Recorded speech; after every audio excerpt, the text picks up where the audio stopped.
రేపు ప్రీమియర్ ఉంది కళ్యాణ్ పడాలకి. సో అందరూ మనం విష్ చేద్దాం, అది మంచిగా సక్సెస్ అవ్వాలని. అండ్ నా ఫ్రెండ్ గా, నా బ్రదర్ గా నేను ఖచ్చితంగా అది హిట్ అవ్వాలని మనస్ఫూర్తిగా కోరుకుంటున్నా. వీడియో చూశారు కదా, ఇది నాకైతే ఎవరైతే మెసేజ్ చేశారో వాళ్ళకి. డీమన్ కళ్యాణ్కి సపోర్టే చేయలేదు. మొన్న డీమన్ సాంగ్ రిలీజ్ అయినప్పుడు కళ్యాణ్ వెళ్ళి ఎంతలా సపోర్ట్ చేశారు. ఇప్పుడు కళ్యాణ్ ట్రైలర్ రిలీజ్ అయితే డీమన్ సపోర్టే చేయలేదు, హార్ట్ఫుల్గా సపోర్ట్ చేయలేదు. ఇదేంటి హార్ట్ఫుల్గా సపోర్ట్ చేశారు, స్టోరీ పెట్టాడు. ఇప్పుడు ఇలా వీడియోలో కూడా నిన్న ఏదైతే ఫ్లేమ్ టూర్కి వెళ్ళాడో అగ్ని పరీక్షకి, అక్కడే చెప్పాడు రేపు ప్రీమియర్ ఉంది, తను నా బ్రదర్ లాగా మనం అందరం సపోర్ట్ చేద్దామని. దీనికంటే సపోర్ట్ చేస్తారా? ఇక్కడ నేను ఒకటి చెప్తున్నా, మీరు కామెంట్లో గొడవ పడేవాళ్ళు, ముఖ్యంగా కామెంట్ల కంటే వీడియోలు చేసేవాళ్ళు. ఇక్కడ మీరు బిగ్ బాస్ సంబంధించి ఎవరైతే వీడియోస్ చేస్తారో వాళ్ళకు ఒకటి చెప్తున్నా, మీరు బిగ్ బాస్ కంటెస్టెంట్స్ని యూజ్ చేసుకోండి, వీడియోస్ చేయండి, పర్వాలేదు, పాజిటివ్గా చేయండి. ఇలా నెగిటివ్ చేయమాకండి, ఒకరిని తక్కువ చేసి ఒకరిని పొగడమాకండి. ఎందుకంటే ఇక్కడ మీరు చూసే ఆడియన్స్ కూడా చెప్తున్నా, ఇప్పుడు మా కంటెస్టెంట్ని పొగిడాడు, ఏరే కంటెస్టెంట్ని తిట్టాడు అని మీరు ఆ వీడియోస్ ఎంకరేజ్ చేశారనుకో, అతను అదే పట్టుకుంటాడు, అలానే వీడియోస్ చేస్తూ ఉంటాడు. అప్పుడు ఇప్పుడు కళ్యాణ్ ప్రాజెక్ట్ ఉంది, త్వరలో మూవీ రిలీజ్ కాబోతుంది. అప్పుడు ఎవరైతే ఇంకొకరు ఉన్నారో ఇలాంటి వాళ్ళు ఇంకొకరు తయారయ్యి కళ్యాణ్ మూవీ ఏదైతే ఉందో దాన్ని నెగిటివ్ చేస్తారు. అప్పుడు ఈ పక్క డీమన్కి నెగిటివ్, కళ్యాణ్కి నెగిటివ్. ఇక్కడ వాళ్ళు వీడియోస్ చేసే వాళ్ళు బాగానే ఉన్నారు, డబ్బులు సంపాదించుకుంటారు, మీరు కూడా ఆనందం పొందుతారు. వాళ్ళని తిట్టాడు కదా, వాళ్ళని తిట్టాడు కానీ, కళ్యాణ్ని తిట్టినప్పుడు డీమన్ ఫ్యాన్స్ కానీ, డీమన్ తిట్టినప్పుడు కళ్యాణ్ ఫ్యాన్స్ కానీ, అలాగే తనుజ ఫ్యాన్స్ కానీ చెప్తున్నా, వాళ్ళ ముగ్గురు బాగున్నారు.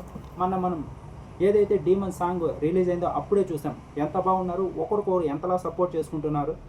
వాళ్ళు ఆ హౌస్లో ఉన్నప్పుడు ఖచ్చితంగా గొడవ పడాలి, సైలెంట్గా ఉంటే అవ్వనే అవ్వదు. హౌస్లో ఉండాలంటే గొడవ పడాలి. మన ఫ్రెండ్ అయినా ఎవరైనా సరే ఒక్కోసారి అక్కడ మాటలు ఇక్కడ చెప్పాల్సి వస్తుంది. అది ఆ గేమ్ వరకే. ఆ గేమ్ నుంచి బయటకు వచ్చేసరికి వాళ్ళందరూ ఒక ఫ్యామిలీ, వాళ్ళకి 100 days ఉంటారు కదా, వాళ్ళకి ఒక బాండ్ క్రియేట్ అయి ఉంటుంది.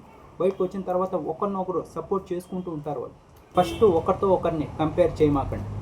ఎవరైనా ఆడియన్స్ అయినా సరే, యూట్యూబ్లో వీడియోస్ చేసేవాళ్ళు అయినా సరే, ముఖ్యంగా యూట్యూబ్లో వీడియోస్ చేసేవాళ్ళు ఎవరినన్నా సరే మీకు నచ్చారా వాళ్ళని పొగుడుతూ వీడియోస్ చేయండి, వేరే వాళ్ళని తక్కువ చేస్తూ వీడియోస్ చేయమాకండి. అలాంటి వాళ్ళని మీరు కూడా ఆడియన్స్ చూడమాకండి, వాళ్ళకి రిపోర్ట్ కొట్టండి, లేకుంటే అన్సబ్స్క్రైబ్ చేసేయండి. నెక్స్ట్ టైం నుంచి అలాంటి వీడియోలు పెట్టరు, ఎందుకంటే సబ్స్క్రైబర్స్ తగ్గుతున్నారు, అనవసరంగా హేటెడ్ మన మీద పెరుగుతుందని వాళ్ళకు భయపడి నెక్స్ట్ టైం నుంచి ఇలాంటి వీడియోస్ చేయకుండా ఉంటారు. మీరు వాళ్ళకి సపోర్ట్ ఇచ్చే, వాళ్ళకి అలాగే కావాలి, వాళ్ళది ఇంత వ్యూస్ ఉంది, వీళ్ళది ఇంత వ్యూస్ ఉంది, వాళ్ళకి అంత పేరు ఉంది, వీళ్ళకి ఇంత పేరు ఉంది, వాళ్ళు అక్కడికి వెళ్తే అన్ని జనాలు వచ్చారు, వీళ్ళు ఇక్కడికి వెళ్తే ఇన్ని జనాలు వచ్చారు, ఇలా చెప్పుకుంటూ పోతే అది అవ్వదు. 1 year అయిపోతుంది, ఇంకా మీరు కొట్టుకుంటున్నారు. త్వరలో అగ్ని పరీక్ష వస్తుంది, ఆ తర్వాత బిగ్ బాస్ వస్తుంది, మళ్ళీ కొత్త వాళ్ళు వస్తారు. వీళ్ళని ఇలా వదిలేయండి. మీరు సపోర్ట్ చేస్తే వాళ్ళ ప్రాజెక్ట్ ఏదైనా వచ్చినప్పుడు, వాళ్ళు ఏమన్నా డెసిషన్ తీసుకున్నప్పుడు అప్పుడు సపోర్ట్ చేస్తే సరిపోతుంది. అంతేగాని ప్రతిదీ వాళ్ళ లైఫ్లో దూరి మీరు ఇలాగే ఉండాలి, ఇలాగే చేయాలి, వాళ్ళతో మాట్లాడుతూ వీళ్ళతో మాట్లాడుతూ ఇది చేయొద్దు అది చేయొద్దు అంటే వాళ్ళ లైఫ్లో ముందుకు వెళ్ళలేరు. ఇప్పుడు చాలామంది అలాగే టాక్సిక్ ఫ్యాన్స్ ఉన్నారు కదా, వాళ్ళు ఎక్కువైపోయారు. ఇప్పుడు సపరేట్గా తీసుకునేస్తున్నారు, డీమన్ ఫ్యాన్స్ అని, తనుజ ఫ్యాన్స్ అని, కళ్యాణ్ ఫ్యాన్స్ అని. ఒకరు ప్రాజెక్ట్ వచ్చినప్పుడు ఒకరు నెగిటివ్ చేసుకుంటూ అలానే వెళ్తున్నారు. వాళ్ళ మటుకు హ్యాపీగా కలిసే ఉన్నారు, వాళ్ళకి ఏ గొడవ లేదు. ఇప్పుడు ఆడియన్స్ కూడా చెప్పేది ఏంటంటే, ఎవరైతే బిగ్ బాస్ కంటెస్టెంట్ని అదే పనిగా నెగిటివ్ చేస్తూ వీడియోస్ చేస్తారో వాళ్ళందరినీ అన్సబ్స్క్రైబ్ చేసేయండి. వాళ్ళ వల్ల ఏ ఉపయోగం లేదు. మీ కంటెస్టెంట్కి ఉపయోగం అంటే భజన చేస్తున్నాడు కదా అంటే కాదు, మీ కంటెస్టెంట్కి ఇంకా నెగిటివ్ చేస్తున్నాడు. ఇప్పుడు తను ఎవరినైతే నెగిటివ్ చేశాడో వాళ్ళ ఫ్యాన్స్ ఊరుకుంటారా?